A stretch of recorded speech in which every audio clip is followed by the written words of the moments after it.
Ẹ káàbọ̀ sórí ètò Lady K Ìfẹ́olúwa, the baby of Odùduwà nation. Mo kí gbogbo ẹ̀yin ìyá mi, ẹ̀yin bàbá mi pátápátá jákèjádò gbogbo àgbáyé ní gbogbo ibi tẹ́ bá ti lórí ọ̀fẹ́ àti àǹfààní àti máa gbọ́ mi. Gẹ́gẹ́ bí ẹ ti ṣe mọ̀ wípé ọmọ yín Lady K lórí ìkànnì mi aláyọ̀, àwa kì í búyàn, àwa kì í ṣe kíni, a kì í ṣe ìbàjẹ́ ènìyàn. Ohun táwa ń ṣe lórí ìkànnì ni pé ká kọ́ ẹ̀kọ́ là ń kọ́ lórí ìkànnì Lady K. Ní agbára Ọlọ́run àdẹ̀ní ṣe lásán. Gbogbo ohun tá à ń kọ́ náà Ọlọ́run á jẹ́ kí ó sèso rere wa, kó wúlò fún wa. So mo bẹ̀ wá, mo rọ̀ wá, ẹ má jẹ́ ká búyàn ní comment section, ẹ jọ̀ọ́, please. We are not here to harass anybody, to bully anybody, to insult anybody. We are not here for that. Ojú òní tiwa,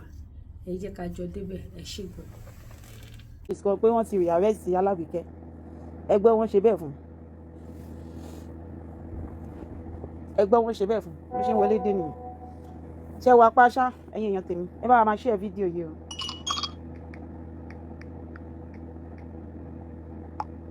Ẹ má bá wa share fídíò yìí, ẹ má hesitate, ẹ ti yẹ yín sí, ẹ má bínú ọjà mú tà. Ẹ má bá wa share fídíò yìí, gbogbo fídíò yìí tá à ń ṣe ẹ má bá wa share,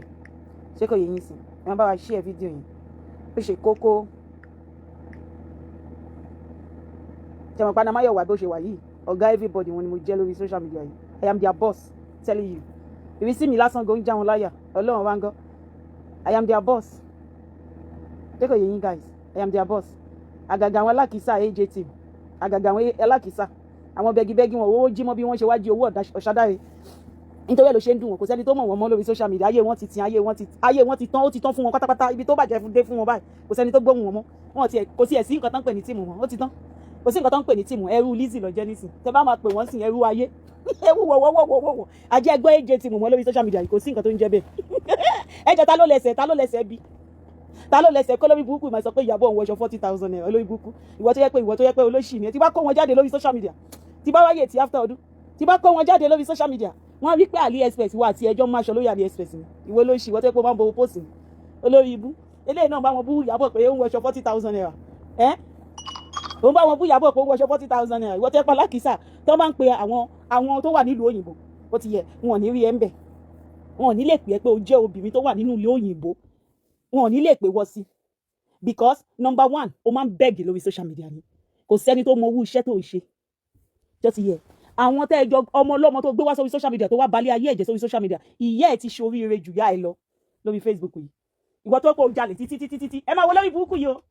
Tó fẹ́ bú Ìyábọ̀ o. Ẹ máa wo lòṣì yìí o tó fẹ́ bú Ìyábọ̀ o. Olórí burúkú dómi nílẹ̀ yìí, ó lòṣì. Olóbò táǹkàsù, olóbò dòfin. Tẹ́ pé kò sẹ́ni tí ò lè bá wèrè sùn. Okay, mo ti wọ́wọ́ yìí.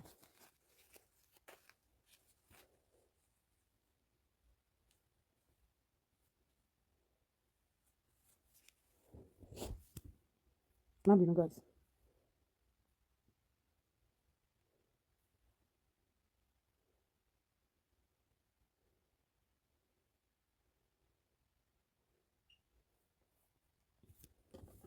Ṣé kò yé yín guys?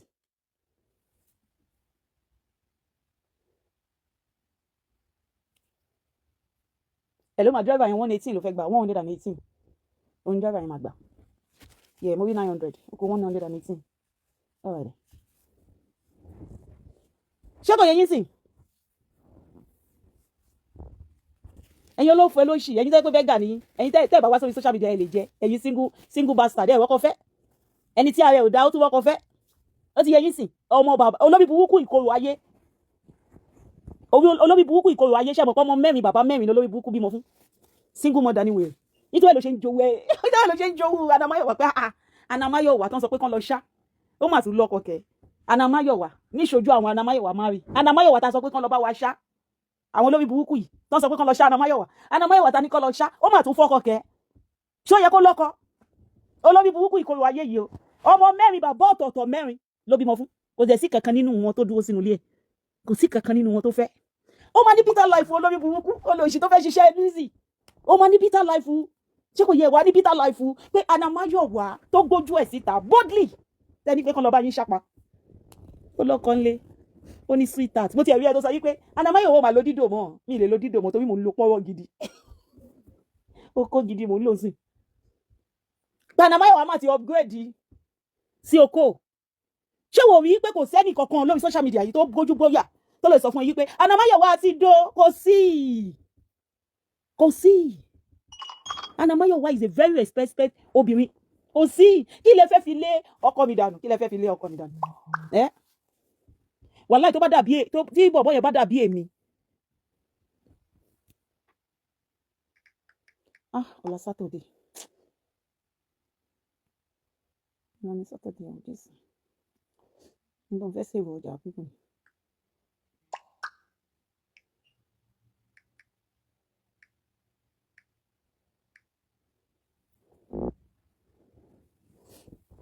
ṣé kò yẹ yín sí olófo olóṣì aláyé bàjẹ́ lẹ́sẹ̀ wèrè lè náà máa búyàn ẹni tá yí ẹ ti pẹ̀lú bẹ́ẹ̀ ṣe dá tó ọkùnrin ògbé yín sílé ẹ̀yin tẹ́ ní better skin olórí burúkú tó ní better skin tó wọ́pọ̀ fẹ́ ọmọ mẹ́rin bàbá mẹ́rin ayé ẹ ti bàjẹ́ ibi tá yí ẹ bàjẹ́ dé ìkorò ayé ẹ bàjẹ́ débi pé bàbá mẹ́rin ọmọ mẹ́rin ayé ẹ bàjẹ́ ó máa ní ìkorò nínú ayé ó ní better life ó ìbò ní better life àwọn tí skin wọn ṣá málámálá èmi tó yẹ pé skin mi ó ṣá málámálá wo wọ́n tún máa ń fẹnu la wọ́n máa ń fẹnu la wọ́n máa ń gbẹ́nu sóbò yẹn bá wọ́n máa la òbò yẹn wọ́n máa la fine boy to the core wọ́n máa gbẹ́nu sí no spotless òun ni skin bọ̀bọ̀ mi spotless kò yẹ ya spotless ṣé kò yẹ ó máa gbẹ́nu sí tílé bá dá lásán ṣé kò yẹ nǹkan tí mo bí Ọlọ́run fún lọ́lọ́run fún mi ṣé kò yẹ yà yín tó ìlà ṣe sọ fún yín ẹ má ní ọkàn burúkú ṣe yé yín ìwọ náà wo lórí burúkú tó ń tẹ̀lé olórí burúkú mèsòrò ìwọ náà wo lórí burúkú tó ń tẹ̀lé wo ló ṣe èèyàn tó ń tẹ̀lé wo bàtẹ́ ẹsẹ̀ nígbà tó máa ya bàtẹ́ ẹsẹ̀ wèrè tó wọ̀ lọ sí Nàìjíríà tó sọ pé òun lọ Nàìjíríà eléyìí tó ń bá wọn du ipò nínú ààfin tó ń parọ́ fún wa lórí social media òun jẹ́ ìyàwó ààfin tó máa wọ bàtẹ́ ó dàbí bàtà táwọn ọmọ ọ̀dọ́ máa ń lò ó dàbí bàtà táwọn ọmọ ọ̀dọ́ ẹ máa wọn ọmọ ọ̀dọ́ tí wọ́n máa fi ń ṣe ọmọ ọ̀dọ́ kò yàtọ̀ sí wùbà ìjẹ́ ilé nígbàgbọ́ yìí pé ẹ̀yin náà ẹ wo ìka ẹsẹ̀ wèrè ẹ wo ìka ẹsẹ̀ guys ìyẹn kọ́ la bá wa ó ti yẹ yín sí àwọn yẹn kéré Ọlọ́run máa finish wọn wàláì máa fèsì wọn kò sí yà máa fèsì yín squarely máa finish yín tó di kọ́ kò sí kankan nínú yín tó lè gbójú yín jáde pé ní máa finish yín máa wá fún yín máa finish yín tó di kọ́ òun fúnra rẹ̀ ló máa wá jáde because èmi jẹ́ nìkan tó yẹ pé èmi láìkì kó jáde ó ti yẹ nǹkan tẹ́mi láìkì kó jáde kí mi fèsì ìyá ẹ̀ òde nílé jáde ó ti yẹ ìyá ẹ̀ because kò ní nǹkan kan ó ti yẹ yín ẹ̀yin ló ṣe èèyàn láyé bàjẹ́ máa wá fún yín wàláì pẹ̀lú ṣíṣá tẹ́rí lórí social media yẹn pé wọ́n ṣàyà yín màá tún tẹ̀ sí ìyá yín lójú màá jẹ́ kẹ́ ẹ mọ̀ pé nothing for me to lose nothing jẹ́ kọ́ yẹ yín torí mo ti pinlẹ̀ ìjà yín sílẹ̀ mo ti lélẹ̀ báyìí bí ayé yín máa bàjẹ́ because ẹ̀ ní nǹkan kan ẹ̀ achieve nothing ẹ bá bèè lọ́wọ́ dómi nílẹ̀ pé kí ló achieve lórí social media nothing kò ní nǹkan kan tó achieve yóò pé kó bẹ́ẹ̀gì lọ kò sí nǹkan kan tó achieve nílé ayé ẹ̀ kó bẹ́ẹ̀gì lọ wọ́n do títí wọ́n gbẹ̀bọ̀n sí lórí báyìí ni tí wọ́n gba ilẹ̀ yẹn lọ́wọ́ ẹ̀ ilẹ̀ tí wọ́n gbé fún nígbà tán do tán wọ́n gbé ilẹ̀ fún àwọn yẹn gbẹ̀bọ̀n sí lórí ni wọ́n gba ilẹ̀ yẹn lọ́wọ́ wèrè wọ́n gbẹ̀bọ̀n lé lórí ni wọ́n gba ilẹ̀ yẹn lọ́wọ́ wèrè òbò tó ti lé HIV òbò wèrè wọ́n dúró etí tí wọ́n gbalẹ̀ lọ́wọ́ ẹ̀ padà ilẹ̀ tán gbé fún ẹ nígbà tán mọ̀ pé o fine ẹni tó dẹ̀ gbélẹ̀ fún ẹ ṣé kò yẹ ẹ ẹni tó jẹ́ pé àwa lè wọnú ọ́fíìsì ẹ̀ sọ pé ẹ fún wa ní 5 million bẹ́ẹ̀ yẹn wọ́n dẹ̀ máa fún wa without fucking us tí wọ́n àwọn èèyàn yẹn bá wà nínú London pé wọ́n tiẹ̀ wà nínú London mo pe aago ẹ̀ lásán ẹ̀gbọ́n ni wọ́n kò ń ṣe orúkọ mi ò ní lo orúkọ ọmọ lórí o ti yẹ ẹ̀ ń sì tó ibi ìfẹ́ kẹ́yìn ọmọ ni ṣé kò yẹ ya ẹ̀ wàláhì tó ń bá fojú rí wa ó ti yẹ because àwọn ọmọ láhànsì làdàgbà sí wọ́n dẹ̀ wọ̀ wọn láti kékeré ṣé ti yẹ wọ́n dẹ̀ mọ̀ pé yes ẹ̀gbọ́n làwọn jẹ́ fún wa ó kéré jù ni máa mú lọ 4,000 pounds máa mú kúrò lé máa mú lọ ni máa lọ ní tó dẹ̀ máa wà ní Woolwich Arsenal wọ́n máa wà ní Woolwich Arsenal bẹ́ẹ̀ tí gbogbo ayé máa kí wọn everybody inú everybody máa dùn wọn ò dó wa o olórí burúkú olóṣì wọ́n wá gbé ẹ wọ́n wá fún ẹ ní half plot of land ni wọ́n gbà lọ́wọ́ wèrè padà olóṣì dómílẹ̀ wọ́n dó òbò wèrè free olóṣì tiẹ̀ ìwọ alákìísà abẹ́ kó ṣì lọ́wọ́ make sense Lizzy mo ti ń rí tó ti ń kígbe Ìyábọ̀ Òjó wọ́n gbé ní jọ fún wa ní ìgbà tí wọ́n gbé Ìyábọ̀ Òjó ó ní Ìyábọ̀ Òjó lo 2 weeks ó ti yẹ ń sìn ó ní ó lo 2 weeks ní Àbújá Ìyábọ̀ Òjó lo 2 weeks mọ́ǹtì wo ló lo 2 weeks l'Àbújá tí gbogbo ayé ò dẹ̀ ti gbọ́ Ìyábọ̀ Òjó Lizzy nìkan dẹ̀ ló máa sọ fún òun pé ayé ẹ ti bàjẹ́ Lizzy ayé ẹ ti ṣá málámálá ìgbésí ayé ẹ ti fọ́ Ìyábọ̀ Òjó lo 2 weeks òun torí o máa ń kọ́ torí pé gbogbo ayé ti mọ̀ pé o lè dún mọ́ta ní o dẹ̀ mọ̀ pé o lè dún mọ́ta yẹn kò lè wẹ̀ kúrò lórí ẹ̀ ṣé kò yé ya ẹ̀ o lè dún mọ́ta yẹn kò lè wẹ̀ kúrò lórí ẹ̀ ó gbọ́ nǹkan táwọn èèyàn ọlọ́jà yẹn wá sọ àgàgà bọ̀bọ̀ yẹn wọ́n jẹ́ ká mọ̀ pé yíbò gangan ni bọ̀bọ̀ yẹn ibi tó wọ lọ ṣọ́ọ̀bù tó wọ lọ ọ̀dọ̀ yíbò ni kò ń ṣe Yorùbá wọ́n jẹ́ ká mọ̀ pé yíbò gangan ni ibẹ̀ ló wọ̀ lọ wọ́n ní pé o ṣe fake transfer ni ṣé kò yẹ ẹ́ sè wọ́n ní bó ṣe dé police station yẹn o ò lè rí receipt mo ṣàṣọ fún yín mo sọ fún yín bíbá yìí mo ní Lizzy ò ní receipt ẹ mọ receipt tí Lizzy fún wa carbon ṣe ti gbọ́ wẹ̀rí ni ṣe gbọ́ nǹkan tó ń pè ní carbon ẹ ti gbọ́ nǹkan tó ń pè ní carbon kò sí nǹkan tó ń pè ní carbon ṣé kò yẹ ẹ́ sìn lára one of our fans bíbá mo ṣe fún ní 100,000 lánàá kí wá ṣe pé mo wá send receipt this is receipt lélẹ̀ wàá lọ sínú account yẹ wàá generate yẹ ṣé kò yẹ ẹ́ sìn this is receipt mo bọ̀ receipt lélẹ̀ wàá lọ sínú account yẹ wàá generate receipt yẹn ṣó ti yẹ ẹ́ sìn this is what they call receipt máa gé orúkọ ẹni ẹ̀kọ́ mi.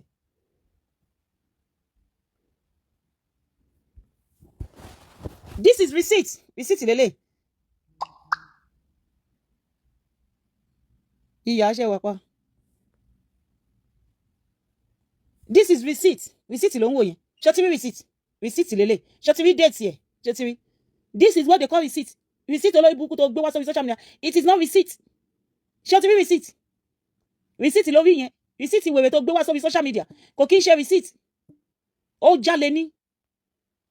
ó lè ní ẹ́ o lè ní Lizzy jà ó wá ní Ìyábọ̀ Òjó ó dídí Ìyábọ̀ Òjó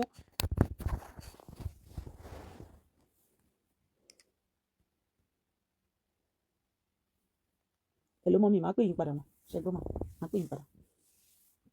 ó dídí Ìyábọ̀ Òjó ó ní wọ́n gbé ní Àbújá Nàìjíríà ò dẹ̀ mọ̀ pé wọ́n gbé Ìyábọ̀ Òjó ní Àbújá Nàìjíríà ò mọ̀ pé wọ́n gbé Ìyábọ̀ Òjó ní Àbújá ìwọ dẹ̀ lọ sí Ìdúmọ̀tà ó lọ sí Ìdúmọ̀tà ó lọ ṣe fake transfer bó ṣe máa lọ kó wọn ní Àǹkárá nìyẹn káàkiri wọ́wọ́ wá sórí social media wọ́wọ́ ní Amẹ́ríkà ọ̀dọ̀ Judith olórí burúkú kan ló máa ti ra báàgì AliExpress rẹ̀ ló ti rà torí kò sí nǹkan tó ń pè ní Judith kò sí nǹkan tó ń jẹ́ Judith èèyàn kan ló ń bẹ operate ẹ̀ láti Amẹ́ríkà kò sí nǹkan tó ń pè ní Judith kò sí nǹkan tó ń jẹ́ Judith Lizzy nothing like Judith ó sì yẹ ìwọ náà lọ sí Dion Lizzy lọ sí Dion orí Ìyábọ̀ Òjó ni ẹ̀yin olórí burúkú olóṣì ṣé olórí burúkú dómi nílẹ̀ ṣó ti ra nǹkan ní Dion yóò lórí burúkú olóṣì di only thing tó lórí burúkú ẹ̀ wà lélẹ̀ báàgì Gucci MK ní MK báàgì olórí burúkú tó lórí burúkú wà lélẹ̀ mo máa fi hàn yín bí ìbàdí guys ẹni sọ̀rọ̀ ó dà pé wà níbí ẹ jẹ́ ń wa náà tí mi bá wa mi nílé mi ń bọ̀ náà mo gbé sórí péjì mi ó wà lórí péjì mi ń bẹ̀ ẹ jẹ́ ń wa náà ok bí ìbàkọ́ ló wà ó dà pé orí fóònù mi ló wà mi ń bọ̀ mi ì dẹ̀ fẹ́ lo fóònù yìí o mo ń bọ̀ náà olórí burúkú dómi dílẹ̀ ẹni tí kò wọ designer rí láyé ẹ̀ AliExpress ni tẹ́bá rí nǹkan tó da lọ́wọ́ ó lọ ya ni olórí burúkú lọ ya lọ́wọ́ gẹ́ẹ̀ tó wà l'Amẹ́ríkà yẹn níbi tóun àti gẹ́ẹ̀ tó wà lórí Instagram yẹn kí lórúkọ ẹ̀nà tó lọ ya gòdù yẹn níbi tóun àti ẹ̀ máa ti lọ ń ya nǹkan nìyẹn olórí burúkú ẹni tá a rí nǹkan gidi lọ́wọ́ ẹ̀ wò nǹkan gidi tó wà lọ́wọ́ yẹn nílé ayé ẹ̀ láti jẹ́ tó ti dáyé máa sáré yọ íńtánẹ́ẹ̀tì èèyàn kan tó ti sanwó nígbà jẹ́ sáré yọ íńtánẹ́ẹ̀tì ká lè rí dáadáa lórí àwọn kọ́sítọ́mà kọ́ má lọ máa yọra wọn lẹ́nu ó ti yẹ yín sìn guys ẹ wá wo ìtẹ́lẹ̀ àpótí ẹ̀ lélẹ̀ olórí burúkú olóṣì ọmọ tó ti tán fún jẹ́ ń sìn wọ̀ báyìí má padà wá bún ẹ wo ṣe ti rí that is the only designer tó lórí burúkú ẹ̀ gbé ẹ jẹ́ ń ṣe dáadáa mò ń bọ̀ guys that is the only designer ṣe ti rí designer wèrè ẹ wo designer ọmọ òfò ẹ wo ṣe ti rí designer tó ń gbé láyé ẹ̀ lélẹ̀ ẹ ti rí designer ẹ̀ nìyẹn ẹ ti rí ọlọ́wọ́ jóná ìwọ àwọn ilé ọwọ́ ẹ̀ ti rí ń pù ó ti wọ́n pù ẹ wo àwọn wèrè tán fẹ́ búyàn àráyè ìyàwó ráyè ẹ wo sí àwọn wèrè tán fẹ́ búyàn ẹ ti rí ó wọ́ sí gan èèyàn ló ṣe ẹ wo kò gbé designer gidi nígbà tí yóò ṣiṣẹ́ ẹ ti mọ̀ pé ojú ẹlẹ́gbẹ́ ló ti lọ ṣàlù nílẹ̀ ńlẹ̀ lábẹ́ bridge ẹ wo lòṣì tó ń bú Ìyábọ̀ Òjó ẹ wo aṣọ òṣì tó wọ̀ sọ́run ẹ̀yin oníṣà ó fo lẹ́ máa ṣe ẹ máa ṣòfò lẹ́yọ̀ kan èmi á ṣe ṣóò fún yín ẹ̀yin ò lè gbójú síta kò yé ìyá yín oh my god màá ṣe ṣóò fún yín màá tẹ̀ sí yín lójú màá fún yín jẹ dáadáa gbẹ̀yìn ò lè gbójú síta ẹ̀yin ò ní lè gbójú síta kò yé yín ẹ̀yin olóṣì ẹ̀yin aláṣkárí ẹ̀yin olóṣì that's the only thing tó gbé rí ẹ máa wọ àwọn olóṣì yìí olóṣì Lizzy bá wa gbé jáde níbi tí wọ́n ti gbé Ìyábọ̀ ẹ jẹ́ padà torí èmi máa ń ṣọ́ Ìyábọ̀ lójoojúmọ́ Lizzy gbàgbé bó ṣe happen Ọlọ́run bá ń gbọ́ bá wa sọ bí tí Ìyábọ̀ lélẹ̀ ń sí lórí Instagram ẹ̀ guys ṣe mọ̀ pé Lizzy a máa dé títí dé October la máa fi wo kínní ẹ̀yin èèyàn tẹ̀ ń wò wá títí dé October ibi tí Ìyábọ̀ bá ti miss any update ẹ jẹ́ fi íńtánẹ́ẹ̀tì ṣe padà torí àwọn customer mi any update ẹ má jẹ́ lo fóònù ilé torí àwọn customer mi ẹ má lọ máa show ẹ jẹ́ lo fóònù mi fún ẹ jẹ́ lo fóònù mi.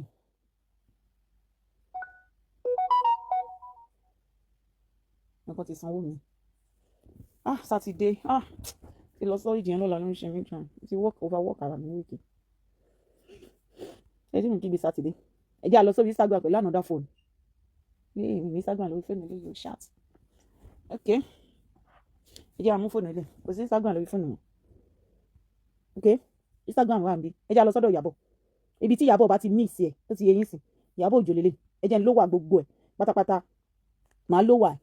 èèyàn kan péré ló lè pè mí lórí fóònù ilé èèyàn kan péré ló lè pè mí lórí fóònù ilé ẹ jẹ́ a lọ sí ọ̀dọ̀ Ìyábọ̀ ṣe mọ̀ pọ́dọ̀ Ìyábọ̀ la wà báyìí sìn ẹ jẹ́ paná kó lè clear dáadáa torí iná máa ẹ jẹ́ ká ok ẹ má wọrí iná máa wọnú ẹ̀bọ̀ tí mo kàn ná ẹ jẹ́ ayọ̀ gbogbo kínní ó ti yẹ yín sìn kẹ́ lè má rí dáadáa màá sọ di kékeré.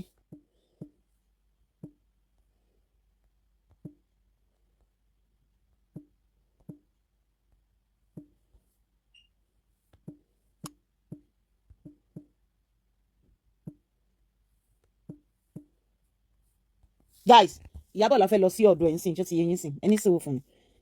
Ìyábọ̀ lè ṣe mọ̀ pé gbogbo nǹkan tá máa ń pin lélẹ̀ wọ́n máa ń pin gbogbo nǹkan báyìí eléyìí wọn pin ẹ̀ so mo ti lówà kò ní yọ gbogbo kinní yẹn kí ni déètì tó ṣe 1 day ago ó ti yẹ yín sìn góòdù ẹ̀ ń ló ra góòdù yìí ó rà lọ́dọ̀ woman yìí ni tí Lizzy ń compare ìwọ tó yẹ pé ti ẹni fake ti Ìyábọ̀ gangan original ni ṣé ti rí jẹ́ pé ń polówó fún wọn ni original ni kinní ṣé kò yẹ yín sìn this is original baby ní kinní ó ní góòdù yìí baby ní ele tí ọkùnrin ẹ̀ ele tó wà níbi tọkùnrin ó ti yẹ yín sìn tọkùnrin máa ń tìkì ju tóbìnrin lọ ṣé ti pé 1 day ago ló post ẹ máa wo 1 day ago a máa dé October ó ti yẹ yín sìn ẹ máa wo lọ Ìyábọ̀ ló post ní 2 days ago ó ti yẹ yín sìn ẹni tí wọ́n fi ọlọ́pàá tó wà lẹ́wọ̀n Ìyábọ̀ ló post ní 4 days ago tẹwọ kó sọ pé 2 weeks ló fi wà lẹ́wọ̀n 5 days ago ó ti yẹ yín sìn ìjọ tí Ìyábọ̀ bá post fún 2 weeks another 5 days ago a máa mọ̀ pé ó wà lẹ́wọ̀n 6 days ago ó ti yẹ yín 6 days ago 6 days ago ọjọ́ mẹ́ta ló fi post ní ọjọ́ kan 6 days ago yẹn jẹ́ ẹ bá mi wo 6 days ago yẹn kí ni date lọ́mọ máa sọ lọ after 6 days ago a máa wo date yẹn ẹ jẹ́ ká lọ sí orí kí ni date yẹn ní 21 so 6 days ago yẹn máa jẹ́ bíi ẹ jẹ́ àbẹ̀rẹ̀ láti bíbà ẹ jẹ́ àbẹ̀rẹ̀ láti bíbà torí April ni April lélẹ̀ ó ti yẹn àlèkámọ́ 1 days ago that was yesterday on the 20 ó ti yẹn on the 20 ló gbélé jáde so 2 days ago ó máa jẹ́ on the 18 4 days ago ó máa jẹ́ on the 14 ló gbélé jáde àbí 13 ó ti yẹ yín sìn eléyìí sìn 5 days ago ó máa jẹ́ on the 12 ó ti yẹ yín ṣe mọ̀ pé party kan náà ni on the 12 ló máa jẹ́ eléyìí ó máa jẹ́ on the 12 yẹn náà ni tó 5 days náà ni eléyìí 6 days ago ó máa jẹ́ bóyá on the 11 àbí ìjọ tán ṣà lọ sí party yẹn ṣá ló máa jẹ́ ṣó ti yẹ yín sìn on the 10 àbí on the something kí ni déètì eléyìí ṣá 6 ago déètì kan náà ni kí ni déètì eléyìí 13 ṣe ti rí bẹ́ẹ̀ yẹn ṣe pé mo calculate ẹ̀ dáadáa on the 13 lélẹ́yìn sìn ṣe ti rí ẹ bá wa wo nínú September yẹn ṣé ó ní ọ̀sẹ̀ kan tí Ìyábọ̀ post on the kini yẹn November 13 ṣe ti rí bẹ́ẹ̀ yẹn síbi tẹ́ máa ti jáwọ́ Lizzy nìyẹn o nítorí orí so many yìí ò pé on the 12 lẹ́ ń wò yẹn ṣe ti rí nǹkan tí mò ń sọ ṣe ti rí on the 11 ọmọjà yìí orí ẹ̀ mo love ẹ̀ jù ṣe ti rí on the 9 ṣe ti rí on the 8 ṣe ti rí November 8 November 7 November 5th November 4th Jason November 3rd ẹ má rò bí sí yẹn o November 2nd November 1st kí lélẹ̀ 29 of October 29 of October I need the calendar mọ̀ tó wé ti ń sọ 28 of October 22 of October 28 of October ó dẹ̀ post ní 22 a máa mọ nǹkan tó ń ṣe nígbà yẹn ó ti yẹ yín sìn ìgbà tọ́mọ ẹ bímọ ni ṣe ti rí pé ó ń ṣe nǹkan fọ́mọ ẹ ni ṣe ti rí kò ráyè gbogbo nọ́nsẹ̀nsì ó ti yẹ yín sìn ó wà pẹ̀lú ọmọ ẹ ní gbogbo bíbà ṣe ti yẹ yín sìn ó wà pẹ̀lú ọmọ ẹ ní gbogbo bíbà tẹ́ bá mọ̀ ó ti yẹ yín ṣe ti rí 21 October 21 ṣe rí pé ìgbà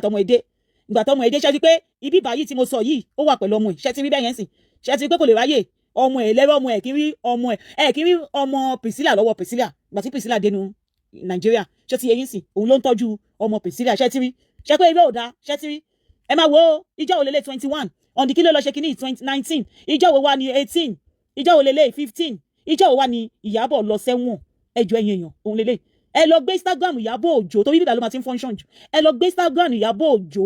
ṣètìrí Ìyábọ̀ Òjó ìjọ wo ni Ìyábọ̀ Òjó lọ sẹ́wọ̀n olórí burúkú Lizzy Anjorin ọmọ ọ̀ràn kíran ọmọ ọ̀ràn rèrè táyé ẹ̀ ti bàjẹ́ fún rọ́ Lizzy ìwọ nìkan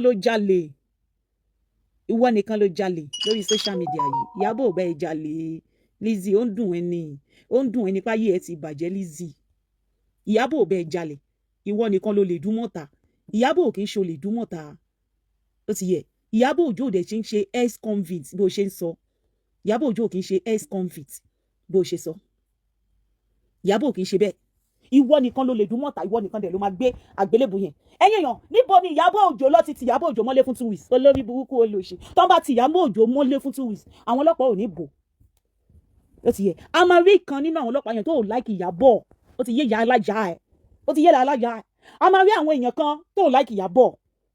ìwà ṣòṣì máa mọ olórí burúkú má ṣàǹfààní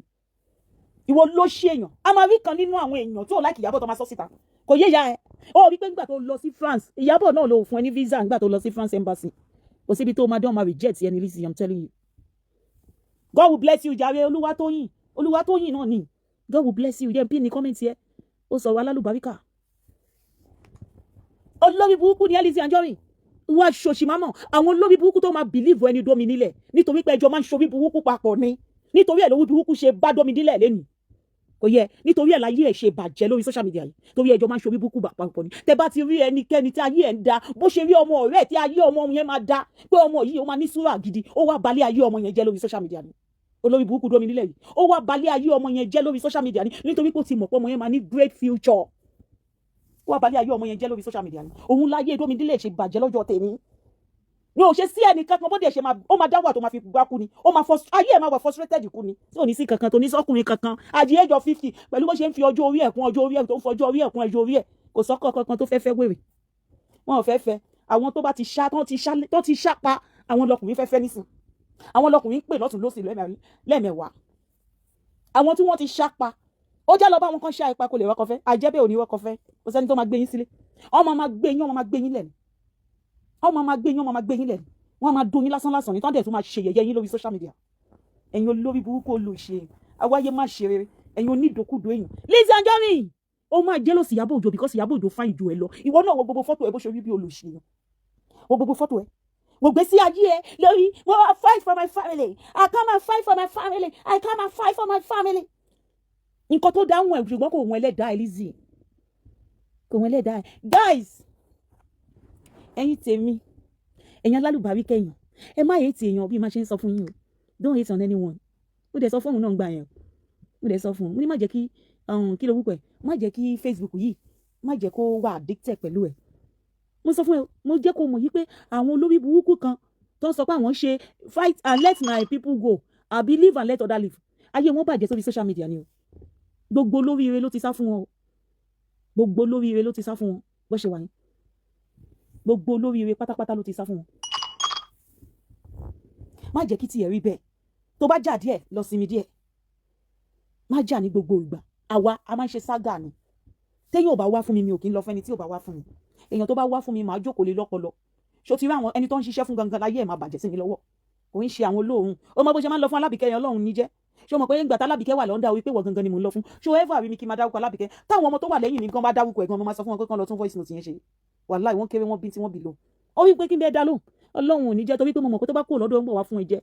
tó máa gbá sí tàbíkẹ́ bá kúrò lọ́dọ̀ ó máa wá sọ́dọ̀ tèmi á wá fún ìyá ẹ̀ jẹ́ ṣé kò rí bẹ́ẹ̀ àwọn èèyàn máa sọ pé ó máa bú mi màá ní ẹ fi ilẹ̀ kí ló máa ń ṣẹ̀yìn pípù yìí ẹ máa fi Lizzy lẹ̀ máa dá àwọn ọmọ tó wà lábẹ́ lóhùn àwọn ọmọ tí ò ní lárí no anybody tó bá wà lábẹ́ Lizzy tó ṣiṣẹ́ fún Lizzy ẹ má dáwúkọ ẹ fún Lizzy jẹ́ ẹni tó bá ti jẹ́ olórí la máa lọ fún ẹni tó bá ti jẹ́ ọ̀gá wọn gangan a máa bá tiẹ̀ jẹ́ ó ṣe ẹni tó wà nínú abẹ́ fake profile Ọlọ́run ò ní jẹ́ èmi ò ń jà bẹ́ẹ̀ yẹn Ọlọ́run má jẹ́ èmi ò ń jàjà nonsense ẹni tí mo jùlọ òun gangan ni màá kọjú ìjà sí kò ń ṣe àwọn ìrépèrèpè àwọn olóṣì àwọn tó ń dún àwọn yẹn kàn ń dún ni wọn lè fọhùn síta láìláì wọn kàn máa ṣe wọn lè fọhùn a lè boost page ẹnì kankan lórí Facebook yìí a lè mention idiot name ẹni tẹ́ ń ṣiṣẹ́ fún gangan tẹ́ wà lábẹ́ àjẹpàlọ́ bá yà Ọlọ́run bá gbọ́ àjẹpàlọ́ bá yà olóṣì ó ṣẹ̀wọ̀n gbé rìsíìtì síta olè Odùmọ̀tà Lizzy olè ó ní fake transfer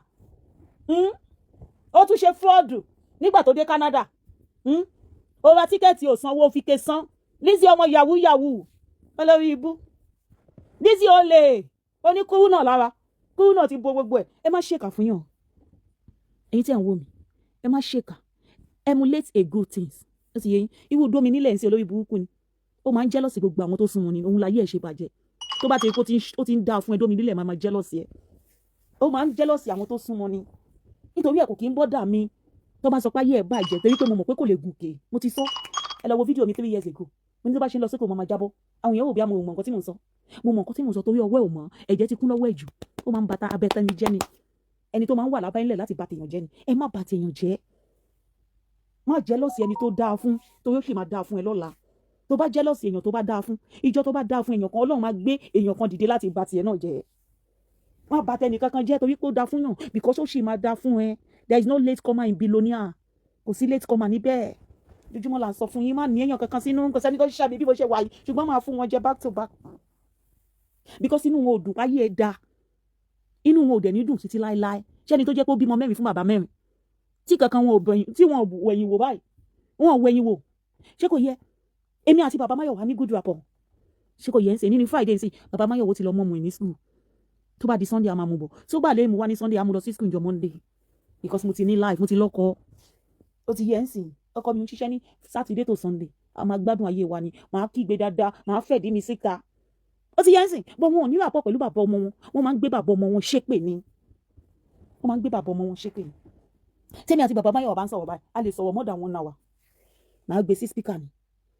ìyẹn máa wò mí báyìí ni pé lẹ ní good rapport báyìí ó ṣọ́ pé òní padà lọ bá má nìyí báyìí nǹkan tí ọkọ mi máa ń sọ ni a ní ó ṣọ́ pé òní lọ padà lọ bá báyìí àyà mi ń já o mo ní ọ̀rẹ́ ni wá o ọ̀rẹ́ gidi ọ̀rẹ́ bàjẹ́ ọ̀rẹ́ tó yẹ pé mo máa pè nígbà mi báyìí emergency tó máa lọ mú Máyọ̀wá tó yẹ pé ọjà mo fẹ́ lọ distribute ọjà tó máa lọ mú Máyọ̀wá tó máa ní aṣóhun lè bá mi gbé àwọn ọjà yẹn lọ ni wọ́n máa rí wọn tó máa ṣépè fún bàbá àwọn ọmọ wọn ni because ayé wọn kò lè dá sọ́ọ̀nì mọ́ mú ẹ má ṣépè fún kò sí nǹkan tó lè ṣe fún ẹ ṣépè ló máa fi result yẹ no èpè kọ́ ló máa fi result yẹ torí pé tó bá wọnú bá certificate ọmọ ẹ sọ́ọ̀nì mú yẹn lọmọ yẹn jẹ́ ọmọ ẹ náà ń jẹnú èpè yẹn gbogbo nǹkan tó fẹ́ kó rí ṣẹlẹ̀ sí bàbá ọmọ ẹ náà máa pín nínú ẹ ọmọ ẹ máa pín nínú ẹ ó máa pín nínú ẹ ta ni bàbá Máyọ̀wá fi mọ́tò ẹ̀gbẹ́ sí Máyọ̀wá ló fi ń gbé Máyọ̀wá ni kí wá ṣépè fún pé ó gbọ́dọ̀ máa fẹsẹ̀ rìn kiri ni Ọlọ́run ò ní jẹ́ kó fẹ́ ó máa ra lé mọ́lé ó máa ra mọ́tò mọ̀ pé mọ́tò ni a máa ṣe ohun rere nínú ayé ni nǹkan tó dá ló máa gbé ṣe pé ọmọ mi jẹ́ sán pé ọmọ mi ti ẹ̀pín sánni mu ẹ̀ lásán kò ń ṣe ní èpè lọ́dọ̀ mi kò bá máa fún ọmọ ẹ̀ ní 1p kọ́mọ ẹ̀ má san 1p kó má fún ọmọ ẹ̀ lówó oúnjẹ 1p kó má ṣe nǹkan kan lórí ọmọ kò ní gbé èpè lẹ́nu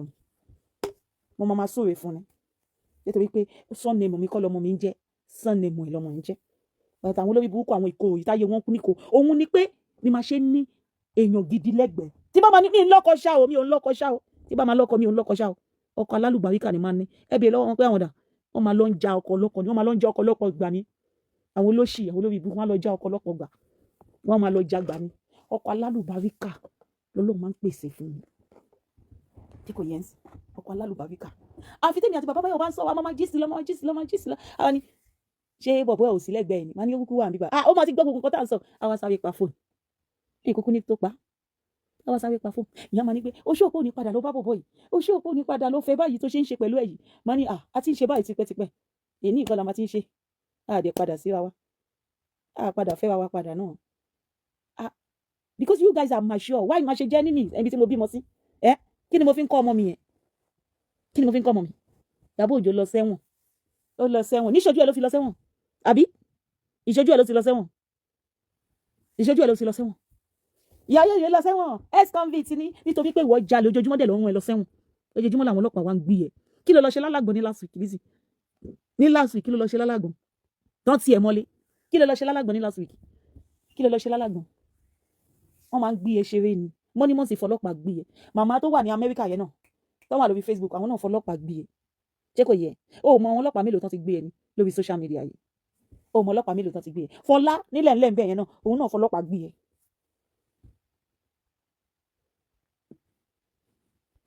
Fọlá nílẹ̀ ńbẹ̀ yẹn òun náà fọlọ́pàá gbé ẹ aláyé bàjẹ́ aláskari very very rubbish person so rubbish. Ó jealous kú. Ayé Ìyábọ̀ tí ò rí nìyẹn. Òun ló ń ṣe wèrè yìí. Ayé tí Ìyábọ̀ ní tí kò níwú ayé tí Ìyábọ̀ ní. Olórí burúkú yìí má ṣe àǹfààní. Ó wá ṣe báyìí lọ́dọ̀ sí Sajẹ́ Kòdádé. Mo ti rí fídíò tí Sajẹ́ Kòdádé gbé. Ó wá ṣe báyìí lọ́dọ̀ sí Sajẹ́ Kòdádé. Sọ fún Anamáyẹ̀wá ní olórí ó máa ṣòfò ni. Ta ló fẹ́ ṣe disclaimer fún Anamáyẹ̀wá? Jọ̀ọ́ sọ fún mi ẹni tó fẹ́ ṣe disclaimer fún Anamáyẹ̀wá. Ìwọ tó yẹ pé ayé ẹ ti bàjẹ́. Àti ẹ̀jẹ̀ pé tòótọ́ ló ń sọ kò bá dá. But irọ́ ti pọ̀jù fún ìyá ẹ̀.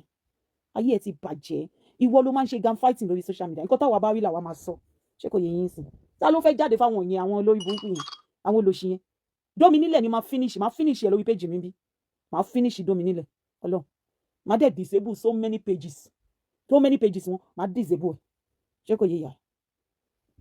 yẹ yà? So many accounts tó ń comment lórí page ẹ̀. Máa disable so many máa disable. Ṣé kò yẹ? Mo fẹ́ kán pọ̀ dáadáa. Wọ́n máa ti pọ̀ dáadáa. Máa wá continue láti máa disable ẹ̀. Without the help of anybody. Máa disable so many of their pages. Ẹ̀yin olóṣì aláyé bàjẹ́. Aláṣkárí. Ẹ̀yin olóṣì. A ṣe báyìí. Ìmísí tó ń bá ìyá ìjà, ìmísí tí ìyá òun àti ìyá ìjà olórí burúkú ẹ̀bọ́ síta ó ní Ìyábọ̀ ló kọ̀. Regina ó mọ̀ pé ó ti ya wèrè. Ibi táwọn ayé ti mọ̀ pé ó ti ya wèrè nìyẹn. Regina àti Paned ń jà ó ní pé Ìyábọ̀ ló lè kúrò lé ọkọ. Ọlọ́run ló tẹ̀tọ́ pé kí Ìyábọ̀ má sọ̀rọ̀ nípa Regina. Ìyábọ̀ ò tiẹ̀ sọ̀rọ̀ nípa Regina rárá. Olórí burúkú ẹ sọ pé Ìyábọ̀ Òjó ló kọ̀. Àbí nǹkan tó sọ kọ́ nìyẹn. Ìyábọ̀ Òjó ló kọ̀. Àbí nígbà tí Ìyábọ̀ Òjó tí ò sọ̀rọ̀ nípa Paned olórí burúkú ẹ tẹ́ni tí bá ṣẹlẹ̀ lórí social media wàá sáré bọ́ síta wàá ní Ìyábọ̀ Òjó ni ìwọ́dẹ̀ ló ń jalè kiri. Ìwọ́dẹ̀ ló ń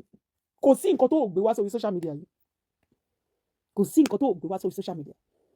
Abọ́lájọ́ tínú ṣe ń bí ẹnu máa bí ẹkú ni nígbà tó lọ jalè tí mo sọ fún ẹ. Mo ní fún mi ní receipt tó fi fún àwọn people yẹn ní 91,000. Ó ní ṣé mo believe pé ìwọ ṣe fake transfer. Mo ní mo believe. Mo ní ṣùgbọ́n káwọn èèyàn lè mọ̀ pé o ṣe fake transfer fún mi ní receipt tó fi sanwó. Lizzy carbon ló gbé fún mi carbon. Mi lè ṣe show yẹn. Ọlọ́run ní jẹ́. Mi ní lè ṣe. Because mo máa ń ṣe owó. Báwo mo ṣe máa gbé carbon fún àwọn èèyàn? Nǹkan tí àwọn èèyàn ò lè ṣí. Nǹkan tó ń ṣe da ẹjọ́ yẹn nù ní police station yẹn. Ọjọ́ tẹ́ lọ sí court case gangan ẹjọ́ yẹn ló da ẹjọ́ yẹn nù. Àwọn people yẹn ò lọ sẹ́wọ̀n rárá. Àwọn people yẹn láti jọ́ yẹn ni Lizzy ti ya wèrè. Àtijọ́ tán ti mú ní Ìdúmọ̀tà ni Lizzy ti ya wèrè. Àtijọ́ yẹn gangan ni Lizzy ti ya wèrè. Àwọn people yẹn wọn ò lọ sẹ́wọ̀n rárá. Ṣé kò yẹ yín sìn? Àwọn people yẹn ò lọ sẹ́wọ̀n rárá. Àtijọ́ tán ti mú Lizzy gangan ni Lizzy ti ya wèrè. Olórí burúkú ẹ olóṣì. Ìyábọ̀ Òjó lélẹ̀. Òye yà. Báàgì tí Ìyábọ̀ Òjó gbé yìí. Báàgì tó gbé yìí Lizzy. Tó bá jẹ́ pé wọ́n ló gbé wá sọ pé Judith ni. Wà ní is from Judith. Àmì ẹni tó ń jẹ́ Judith Lizzy. Àmì ẹni tó ń jẹ́ Judith. Báàgì tí Ìyábọ̀ Òjó gbé yìí níbọ̀. Báàgì yìí Dion ni. Olórí burúkú Dómi nílẹ̀. Àríwó báàgì lọ́wọ́ ẹ̀rí. Pẹ̀lú bó ṣe sọ yí pé òun ṣàkótó. Àrí báàgì lọ́wọ́ ẹ̀rí. Tálákà ni Dómi nílẹ̀. Ìwọ gan àrí lọ́wọ́ ẹ̀rí Lizzy. Ó wá ń sọ pé aṣọ yìí o 40,000 ní ìwọ àtàwọn Dómi nílẹ̀ ni o. Ó wá ní aṣọ yìí 40,000 ní o 40,000 ní o. Bọ̀ báàgì tó gbé yẹn má gbàgbé pé pátí ni wọ́n ti mú aṣọ yìí má gbàgbé o. Ó ti yẹn sìn. Aṣọ yìí ò bá jẹ́ 20,000 naira. At least ó bá wọn lọ sí pátí yẹn. Báàgì tó wọ̀ sí Lizzy gbé jáde nínú yàrá ẹ̀ olórí burúkú wòye tán ta báàgì yẹn Dion. Oríye pounds tán ta. Oríye dollars tán ta. Oríye lawyers tán ta báàgì yẹn. That was the bag. Oríye dollars tán ta. Lizzy nítorí ẹ̀ láyé ẹ̀ ṣe bàjẹ́ lọ́lọ́run ṣe bá mi jù ẹ́ sí oko ìgbẹ̀yìn.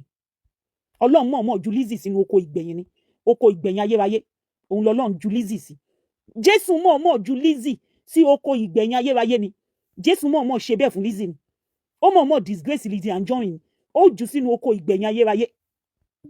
Ọlọ́run mọ̀ọ́mọ̀ kò jẹ́ kí Lizzy functions mọ́ nínú ayé. Ọlọ́run mọ̀ọ́mọ̀ ṣe bẹ́ẹ̀ fún ni. Ṣé kò yẹ yẹn yẹn?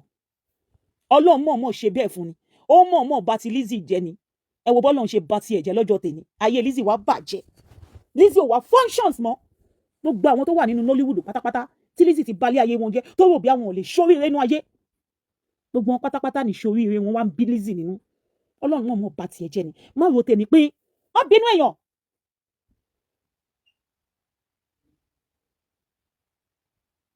Má bínú èèyàn. Ó máa dá fún ẹ lọ́la. Ṣé ó forí tí ẹ ṣe orí ẹrúkú ni? Ṣé ó rọra ẹ pin kó lè ṣoríire lọ́la ni? Ó máa dá fún ẹ lọ́la. Tí wàá máa ka owó ńláńláńláńláńláńláńláńláńláńláńlá. Wàá máa ka owó ńláńláńláńláńláńláńláńláńlá.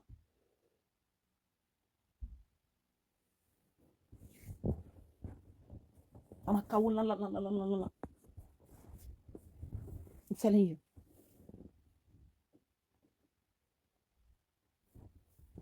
mo ń ra panla 120 pound ni o kò í ṣe 120 naira 120,000 pounds mo máa fi ra panla èmi mo di ẹni yẹn lẹ́nu kó wá máa jealousy kó wá jẹ́ pé mo ti ń jealousy ẹni tó yẹ pé 20,000 naira 20,000 pounds nìkan ló kàn fi ń ṣe wèrè lórí social media kí wọ́n máa jealousy ẹ ṣé màá di ẹni tó ń ra owó àwọn panla bẹ́ẹ̀ yẹn èmi nìyẹn o lẹ́yìn tó ń ṣá mi tí mo bẹ̀rẹ̀ padà mo di ẹni tó ń ra panla 120,000 mo ń distribute gidigidi back to back kí wọ́n máa jealousy èèyàn máa sọ fún yín ní gbogbo ìgbà kò sẹ́ni tí Ọlọ́run ò kọ ọlá fún ṣùgbọ́n má wá gbogbo ọ̀nà láti fa ẹnìkan wálẹ̀ pé kó lè dá fún ẹ torí pé ó máa dá fún ẹ tí ọwọ́ ẹ bá mọ́ ó di dandan kó dá fún ẹ ó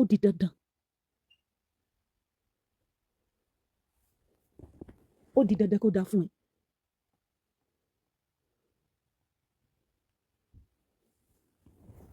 ó máa dúró díríǹkì tí mo ń kó bọ̀ àti oúnjẹ kọ̀ǹténà 2 tó máa dé fún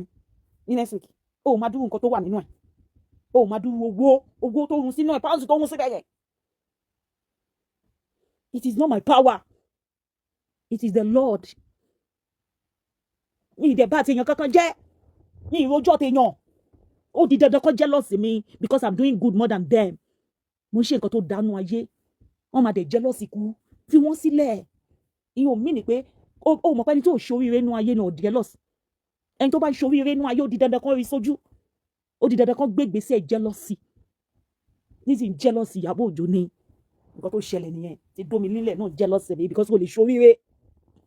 Lizzy máa bọ́ aṣọ àlòkù sí lọ́rùn ibi táyé dómi nílẹ̀ bàjẹ́ aṣọ àlòkù ló ń gbé sí lọ́rùn ògbésí ayé ibi tí wọ́n ti ń kẹ́ dómi nílẹ̀ lọ́jọ́ tèmi ibi tí wọ́n ti ń kẹ́ tẹ́lẹ̀tẹ́lẹ̀ tó ti ń fẹ́ lójú fún ẹ nímú wọ́n lè jáde dànù látojú wíńdò ni ó di ẹni tí wọ́n fún nígbà tí olóyè ni wọ́n fún nígbà tó délé Ifẹ̀ ìgbà tí dómi nílẹ̀ délé Ifẹ̀ ìgbà tí olóyè lọ fún àwa ní pé Ọlọ́run ò ṣètò nú ayé mi Ọlọ́run ṣètò má yé ti ẹnikẹ́ni má ronú pé nítorí pé ó ti da fún ẹni immediately tó bá ti ronú pé ó ti da fún ẹni yìí pé kò wá da fún wo ṣe wá jẹ́ pé òun mọ ni nǹkan tó yẹ kó da fún ẹ á máa lọ sẹ́dọ̀ ẹlòmíì ni nǹkan rẹ tó yẹ kó nǹkan tó bá ti mú ẹ kó ti ń sáré máa hate ẹni tó ń dáa fún kò ní dáa fún ẹ mọ́ nìyẹn o hatred tó fún ẹ nìyẹn ó di dandan kó ẹjọ́ máa pín jẹ wàá máa pín jẹ nínú ẹ á máa mú ire ayọ̀ ẹ dání ẹni tó ń dára fún báwọn rẹ́rìn ayọ̀ bẹ́ẹ̀ ibikíbi tó máa ti rẹ́rìn ayọ̀ báwọn rẹ́rìn ayọ̀ bẹ́ẹ̀ because ó di dandan wo ẹni tó jẹ́ pé nítorí ọ̀rẹ́ ẹ̀ má rí ó wá lọ mú ọ̀rẹ́ ó lọ kàn pa pé kò gbọdọ̀ ṣáájú òun má rí ìgbéyàwó ò gbọdọ̀ dá nǹkan tó kàn mọ́lẹ̀ yẹn òun ló jẹ́ kí ẹni ọkùnrin rí sójú láti lè fẹ́ because òun náà ti kan gbogbo ọkùnrin tó yẹ kó fẹ́ ó ti kàn wọ́n mọ́lẹ̀ tó bá lọ ṣògùn ògùn yẹn náà máa ṣe ìwọ náà ó ti yẹ ẹ́ sìn torí pé n tó lọ ṣe fún innocent person ni ó di dandan kógùn yẹn ja ìwọ náà ó kàn ní mọ̀ pé ó ń ja ẹni ó ti yẹ ẹ́ sìn wo bó ṣe ń jẹ́ lọ sí Ìyábọ̀ because ó ti ro Ìyábọ̀ pín wo bó ṣe ń jẹ́ ó yẹ Ìyábọ̀ lójoojúmọ́ ni gbogbo ibikíbi tí Ìyábọ̀ dé ó yẹ lójoojúmọ́ ni ó yẹ Ìyábọ̀ lójoojúmọ́ ní ọjọ́ tèmi ni Ìyábọ̀ máa sunkún lórí social media gbogbo nǹkan tí Ìyábọ̀ ti ṣe sẹ́yìn ó ti yẹ yín sìn Lizzy fẹ́ kóun wà nípò yẹn ṣùgbọ́n Ọlọ́run ò fún a fún wa ní grace jù bẹ́ẹ̀ yẹn lọ tí Ìyábọ̀ bá wá sórí ṣé Ìyábọ̀ tó ṣe ṣóòtọ́ lórí social media yìí ṣó gbé ọmọ kankan ṣépè no kò gbé ọmọ kankan ṣépè ṣé Ìyábọ̀ Òjó ó gbé ìwo wá sórí social media kò gbé abalisi wá sórí so ó yàtọ̀ ẹ wo TikTok tí Ìyábọ̀ máa ń ṣe Lizzy ò ní wo talent yẹn talent tí Ìyábọ̀ ní ó ti pọ̀ jù raw talent ní Ìyábọ̀ ní Lizzy ò ní nǹkan kan Lizzy ò ní talent nítorí ẹnìgbà tó wà ní Nollywood kò sẹ́ni tó ń pè síṣẹ́ torí kò ní talent kò ní talent láti lè fi ṣe movie kankan láti lè fi jẹ́ actress kò ní talent yẹn kò ní kó ṣépè ló ní talent ká ṣépè ká ṣe aṣẹ́wó talent tó ní nìyẹn kò ní raw talent tí Ìyábọ̀ ní ẹ lọ wo àwọn TikTok tí Ìyábọ̀ máa ń ṣe Lizzy jẹ́ lọ́ọ̀sẹ́ ó jẹ́ kí Ìyábọ̀ gba so many awards àríbi tí wọ́n ti fún Lizzy láwọ́ọ̀dù rí wọn ò fún Lizzy láwọ́ọ̀dù rí Lizzy máa lọ ń ra ni Lizzy ló máa gbé award títí ẹ̀ wá sórí social media wọ́n ti fóun láwọ́ọ̀dù Ìyábọ̀ Òjó a máa ríbi tó ti ń gbé fún Ìyábọ̀ Òjó máa dúró sórí orí kí ló wúkọ ẹ̀ níwájú front àwọn èèyàn bá ní board Ìyábọ̀ Òjó máa dúró síbẹ̀ báyìí wọ́n dẹ̀ máa fún ní wọ́n máa fún Ìyábọ̀ Òjó ní award àwọn èrò máa pọ̀ gan táwọn èèyàn máa wá tí gbogbo ayé máa mọ̀ pé wọ́n fún Ìyábọ̀ Òjó ní award àríbi tí wọ́n ti fún Lizzy Anjorin láwọ́ọ̀dù rí Lizzy Anjorin máa ń fi ọwọ́ ara ẹ̀ gbé award síta kan fóun láwọ́ọ̀dù ni pé ṣé wọ́n lọ fún lẹ́yìn ẹ̀yìn mọ́tò lọ ti gbé fún ẹni àbí wọ́n post ẹ̀ sí ẹ̀ kí ló dé tó yẹ pé àwọn tó fún ẹ láwọ́ọ̀dù wọn ò lórúkọ àwọn tó ń sọ pé Lizzy wọ́n fóun láwọ́ọ̀dù wọn ò lórúkọ Lizzy máa lọ ra awọ́ọ̀dù bá herself níbi tó jowú Ìyábọ̀ dé ẹ lọ wo countless of award tí Ìyábọ̀ ti gbà ẹ lọ type ẹ máa rí i pé kò sí kankan tí wọ́n post sí Ìyábọ̀, wọ́n máa ń fún níwájú gbogbo àgbáyé ni.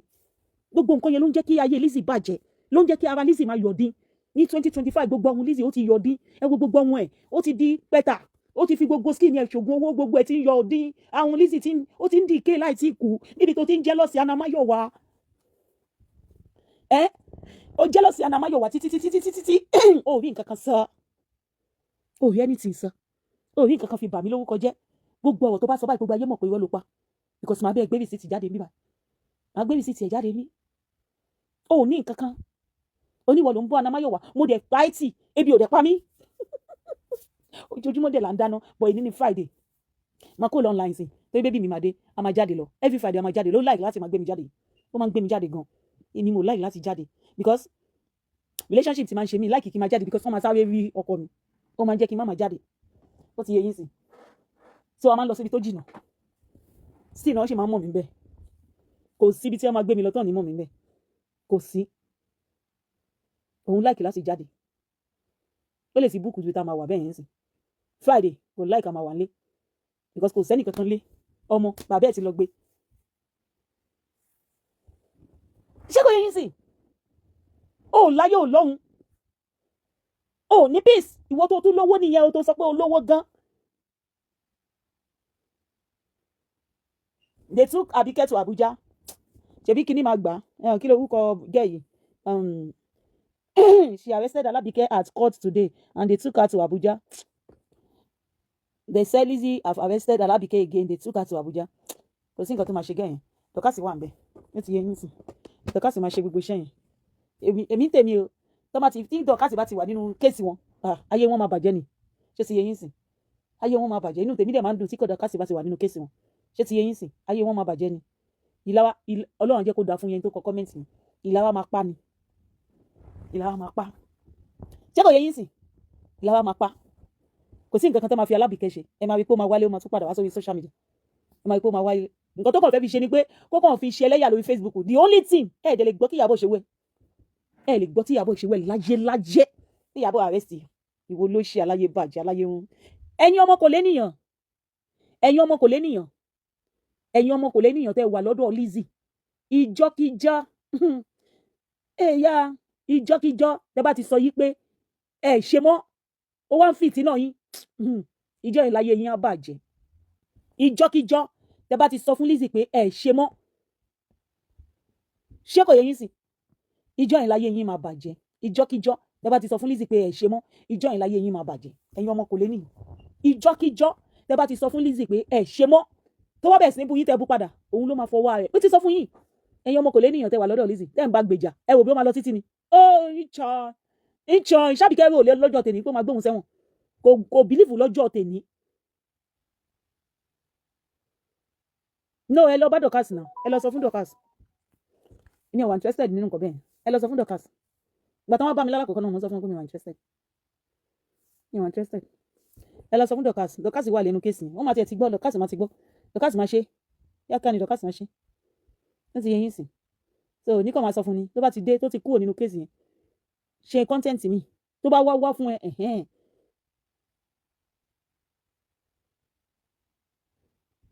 then now go for her. Ṣé kò yé yín sí? Gọ́sọ́ lórí burúkú ni ó mọ ọwọ́ pa, ó máa lọ mú àwọn fídíò kan tí òun ṣe ti tiẹ̀, á join yẹn papọ̀. Mo gbé fídíò kan síta nípa fídíò tó ṣe, tó parọ́ pé Ìyábọ̀ Òjó ó like nǹkan tí Esabod gbé sórí page ẹ̀, ó lọ gbé like Ìyábọ̀ Òjó látòrí page ẹ̀,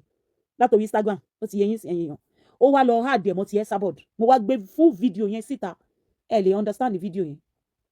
Mo gbé full video yẹn síta, ẹ̀yin èèyàn tẹ́ ń wò wá. Mo gbé full video yẹn síta, ẹ̀yin èèyàn tẹ́ ń wò wá. Jẹ́ ń lo ilé láti fi ṣe.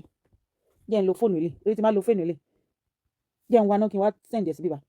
Mo gbé full video yẹn síta, ẹ̀yin èèyàn tẹ́ ń wò wá lórí social media yìí.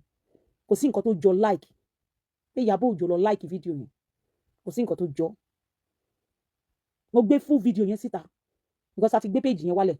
Ó ti yé yín sí. Mo wá gbé full video yẹn síta. Ó wá ń parọ́ fún yín lórí social media yìí. Ó wá ń parọ́ fún yín ẹ̀yin èèyàn pé Ìyábọ̀ Òjó ìgbà tí Esabod tó blọ́ọ̀gì ọmọ òun o same thing táwọn ń ṣe lọ́jọ́ tèmi fún Ìyábọ̀ Òjó same thing ló ń ṣe fún Ìyábọ̀ Òjó yìí ó ní pé Esabod blọ́ọ̀gì ọmọ òun o Ìyábọ̀ Òjó wá lọ láìkì ẹ̀ irọ́ ló pa irọ́ ni Lizzy pa ó parọ́ ni Lizzy máa ń parọ́ gan ẹ̀yin èèyàn tẹ́ ẹ̀ bá mọ̀ ẹ wo fídíò yẹn ẹ jẹ́ ń ṣí ẹ̀ sí bíbá ó wà lórí péjì mi o ní ẹ̀wọ̀n náà.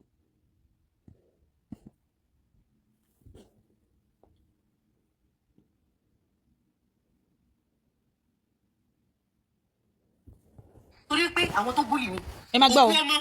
ẹ máa gbọ́ fídíò yìí ó ti pẹ́ o mo ń bọ̀ guys.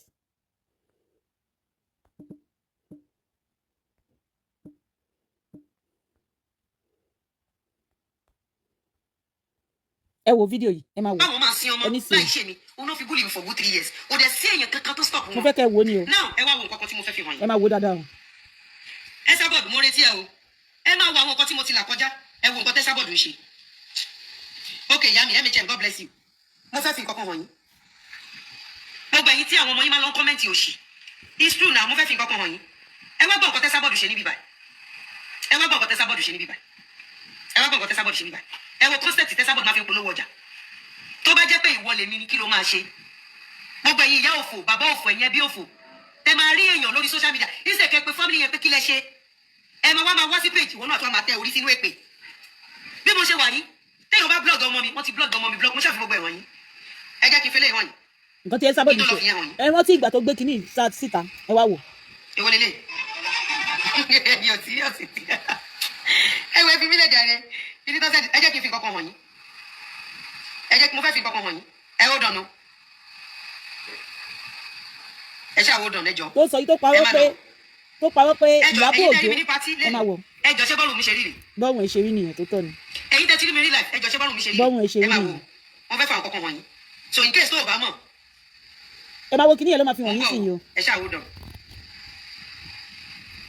Tani Gistlover blog yìí Tani Gistlover blog yìí òun mo ṣe máa ń lọ fún àwọn ọmọ yín ọmọ òjò ọmọ lọ Tani Gistlover Esabod ló kọ́kọ́ blog ẹ o ẹ máa kà so ọmọ òjò ọmọ lọ tó ẹ̀ mọ̀ ẹ máa ń lọ fún àwọn ọmọ yín so ẹ máa mọ̀ pé Lizzy ń ṣépè àti kọjá level yẹn àti kọjá level Lizzy ń ṣépè àti ní level yẹn mo àti kó level yẹn mo fẹ́ fi nǹkan kan hàn yín ẹ jọ̀ọ́ ẹ ó dànù ẹ jọ̀ọ́ ẹ ó dànù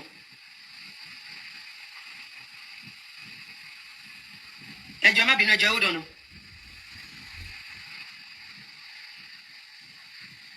ẹ ṣáà hold on bẹ́ẹ̀ jọ ẹ hold on ẹjọ mo fẹ́ mú kankan síta ni kíní yẹn dànù manager kíní àná yẹn dànù ẹjọ má bínú ẹ̀yin èèyàn mi mò ń bọ̀ o mo fẹ́ fi kankan hàn yín ni o so kẹ́lẹ́ bá mọ reason a ṣe máa ń lọ fún ẹ wo nǹkan tẹ́ Esabod ṣe. ṣé ẹ ti rí kinní yẹn ẹ ti rí. ẹ wo nǹkan tó ṣe. ṣé mo pé Gistlover ló pè mí bá ṣé Ìyábọ̀ wà ní Gistlover. ok ẹ wo nǹkan tó ṣe. ebo ni láìkì wà mẹ. ẹ ti reason ti ṣe máa lọ fún ọmọ yín. ẹ jọ ṣé Ìyábọ̀ ló ṣe. ẹ wo nǹkan tẹ́ Esabod ṣe. orí péjì Esabod ní kinní yẹn wà nígbà ó dà pé Esabod fi ṣe show ni.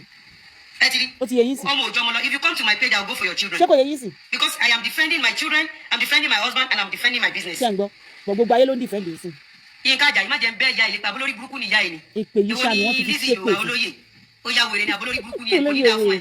which one is olóyè ṣé tí n bá joyè màá máa wo ọmọ mi nínú kan ṣe báyìí abolórí burúkú ni ẹ ni àbí kò ní dáa fún ẹ ni mo gboyè ṣọ́gbọ́n pọ́nlọ́ mi lẹ́bi tán ti gboyè ni àbọ̀lọ́ wọn bá tẹ̀yìn blackmailer jẹ ni so torí mo ti gboyè yẹn you want to continue to be blackmailing my husband my business and my children abẹ́ ya wèrè ni àbó ṣí èrè ni èwo ni olóyè olórí burúkú ni yín ni which one is olóyè ẹ ṣí èrè ni tí o bá sí pé olórí burúkú ni ayé yìí ti bàjẹ́ wọ́n fi ìyànjọ yìí ọlọ́mbúlì ẹ̀ lórí péjẹ ó mọ̀ pé ó máa gbé èpè sórí ọlá pé lóbi gidi ni ọlá pé ìṣẹ̀dá yín igbá ìkorò lẹ́gbẹ́ ni tí o bá sí pé ẹgbẹ́ igbá ìkorò so ìgbà tó ti fún yàn lóye yẹn social media ló ń tọ́nu brain yín upside down in the next few years gbogbo yín ẹ̀ fara gbaluwẹ̀ ẹ̀ mọ bó ṣe ń lọ ara yín abalẹ̀ ẹ̀rí báyẹn ṣe máa burú ẹ̀rí báyẹn máa lu òkú wọn tó bá fi ìyànjọ yìí o rò pé wọ́n máa ń sọ̀rọ̀ àìdásí ni wọ́n bá fi ìyànjọ yìí kò sírú awo tó lè ṣe wọn ò ní kó ṣàwó kán ṣépè fún ẹ kó máa lọlé wọn ò ní kó ṣàwó kán ṣépè fún ọmọ ẹ kó máa lọlé olórí burúkú ni which one is olóyè so torí mo ti joyè yẹn kó máa bà business mi jẹ́ àbí kó máa búlì ọmọ mi búlì business mi àbí kí wọ́n búlì ọkọ mi àbí kí wọ́n parọ́ mọ́ mi ó ṣí ere ni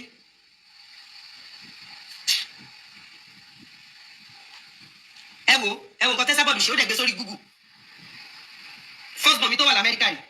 ẹ̀jẹ̀ ṣé Ìyábọ̀ ló wá ṣe ẹ̀jẹ̀ ṣé Ìyábọ̀ ló ṣe ẹ̀yin èèyàn tó ń wò wá onítẹ̀fì mi nìkan láti búlì ọmọ yín òjọ́. ṣé Ìyábọ̀ ló ṣe ẹ̀yin èèyàn ṣé Ìyábọ̀ ló ṣe ẹ̀yin èèyàn tó ń wò wá ṣé Ìyábọ̀ ló ṣe number guys ṣé Ìyábọ̀ ló ṣe nǹkan tó ń sọ yẹn ṣé Ìyábọ̀ ló ṣe ṣé Ìyábọ̀ ló blọ́ọ̀gì àwọn ọmọ ẹ ṣé Ìyábọ̀ ló ṣe kí ló dé tó ń pariwo Ìyábọ̀ ayé ẹ ti bàjẹ́ olórí burúkú Àríkẹ́ ẹrú ayé wá bọ́ síta lánàá ó wí pé Lizzy ó yẹ kójú tiẹ̀ ni Àríkẹ́ nìkan ládùúgbò àwọn tó sọ fún wa lórí social media yìí pé òun rán lọ sí school ládùúgbò èrò tí Lizzy rán lọ sí school Àríkẹ́ nìkan ló wá lè tú wá lè ṣe show fún ẹ nígbà yẹn náà tí wọ́n ń bẹ ẹjà Àríkẹ́ nìkan náà ló jáde Eli sàfùsàfù Àríkẹ́ yìí nìkan náà ni Àríkẹ́ yìí nìkan náà ló tún lè bọ́ síta pé Lizzy wò lọ́wọ́ o lórí irọ́ stage Àríkẹ́ táyé ẹ̀ bàjẹ́ tí ò ní nǹkan kan Àríkẹ́ tó rọ́kọ fẹ́ Àríkẹ́ tí ò nílé Àríkẹ́ tí ò ṣoríire nú ayé tó máa ń pe àwọn tó ṣoríire ní ayé Àríkẹ́ ò lè bọ́ síta kí ni Àríkẹ́ fẹ́ fi show pé òun wá sílé ayé Lizzy ṣọ́ọ̀bù Àríkẹ́ dà ṣọ́ọ̀bù tí Àríkẹ́ ní dà Lizzy Àríkẹ́ ò ní nǹkan kan ẹrú ni Àríkẹ́ máa ṣekú Àríkẹ́ sìn ẹ̀ títí Lizzy ó ti ń sin làtí ó tún ti ń sin àwọn ọmọ làtí Àríkẹ́ tún ṣe ọmọ ọ̀dọ̀ fún ọmọ kí ló wúkọ ọmọ Rótìmí tó lọ jí gbé Àríkẹ́ tún ṣe ọmọ ọ̀dọ̀ fún Àríkẹ́ kò bímọ kò lọ́kọ ayé Àríkẹ́ bàjẹ́ làtí ló ń do bó ṣe hùn làtí ló ń bá sùn ẹni à ayé Àríkẹ́ bàjẹ́ ìgbésí ayé Àríkẹ́ ṣá málámálá the only thing táríkẹ́ wá ṣe lórí social media ni kó máa ṣe show nítorí pé gbogbo ọ̀hún ẹ̀ ti jẹ́ra Lizzy Àríkẹ́ ò ní shop Àríkẹ́ ò ní mọ́tò gan àwọn ẹbí Àríkẹ́ bí Àríkẹ́ ṣe dàgbà tó yẹn káwọn ẹbí ẹ̀ má jẹun ọmọ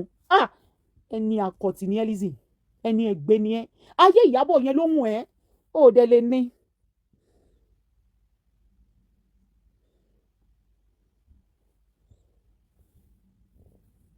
ayé tí Ìyábọ̀ ní ò lè ní Lizzy ó máa dùn ẹ́ pa ni ìwọ náà wo bó ṣe kù ó ṣe àmàlàmàlà fún wèrè ẹ wo gbogbo ohun ẹ bó ṣe jóná ẹ wo wèrè ẹ wo lórí burúkú yìí ó fẹ́ fi rẹ ewé olówó bámbàm nínú gbogbo pátí àwọn olówó Lizzy níbo ló wọ̀ lọ́mẹ̀ tó bá ń pe billionaire Lizzy kí ló dé tó ń invite ẹ sí pátí billionaire tó máa ní billionaire ní aṣojú àlá ló ti ní billionaire yẹn Lizzy àṣẹ òrí owó rí nínú ayé ẹ billionaire tó ní láyé ẹ ojú àlá ni Lizzy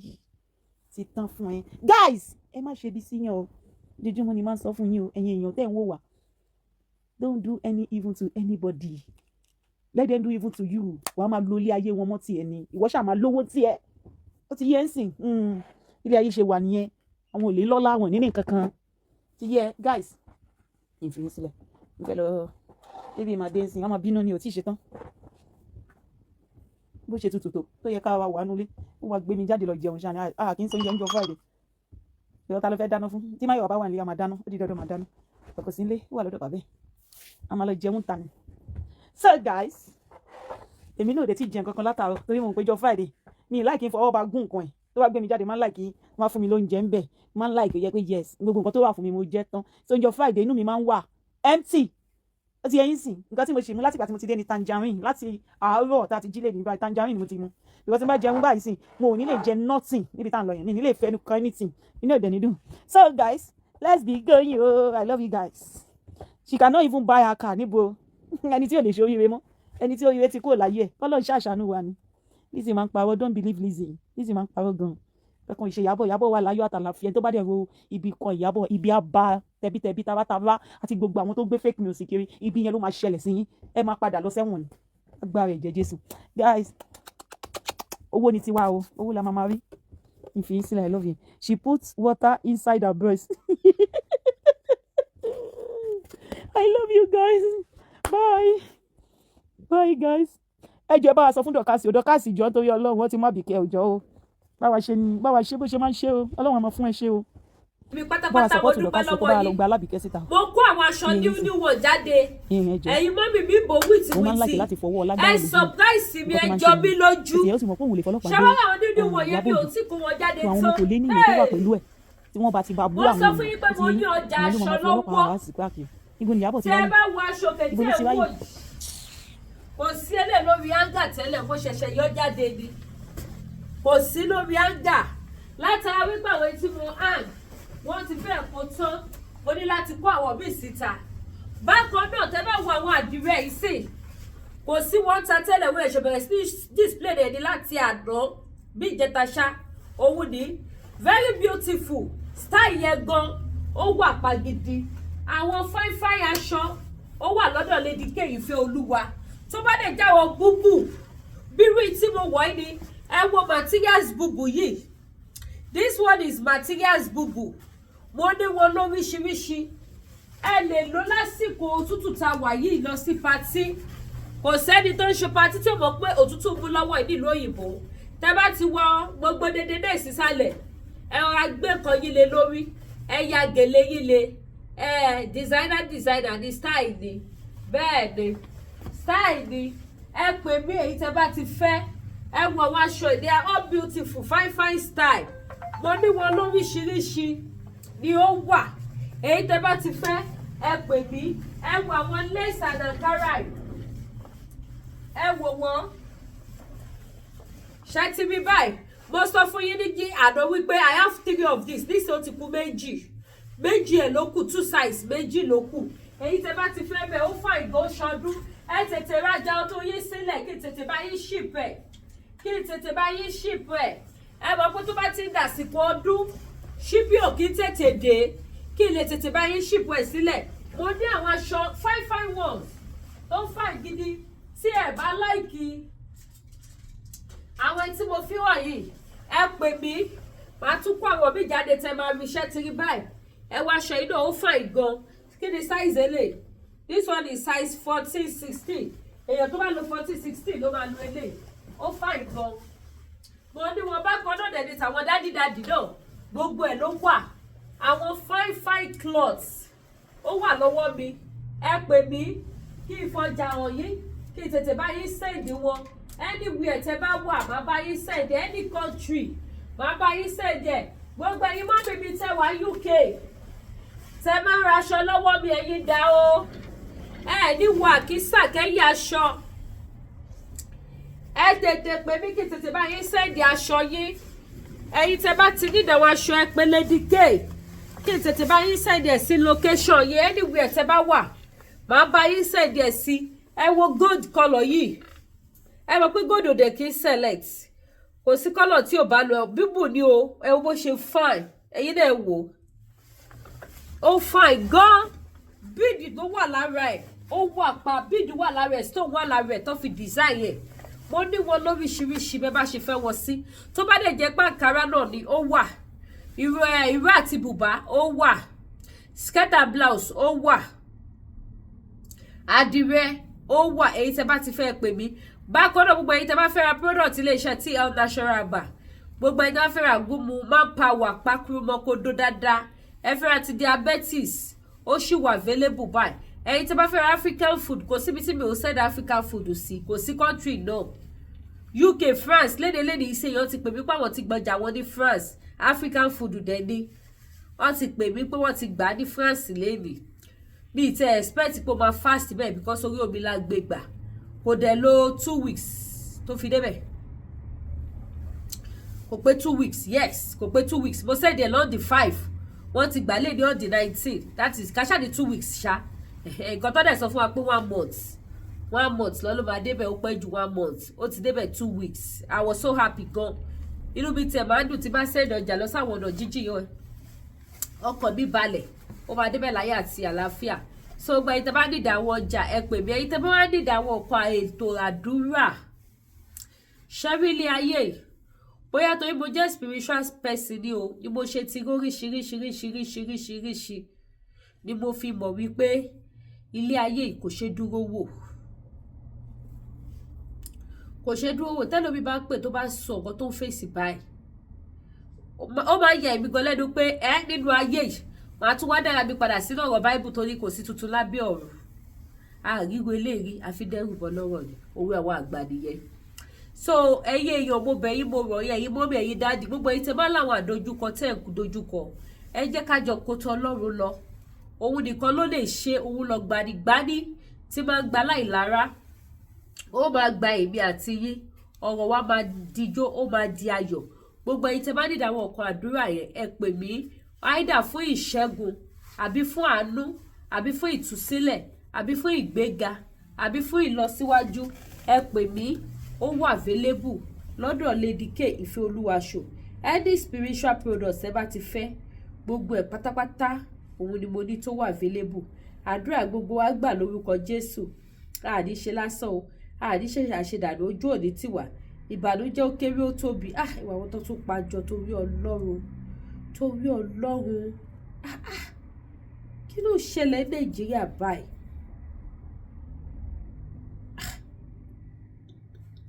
Kí o má lè lọ sórí fóònù kó jẹ́ pé àwọn nǹkan burúkú ilé ẹ̀ máa come across.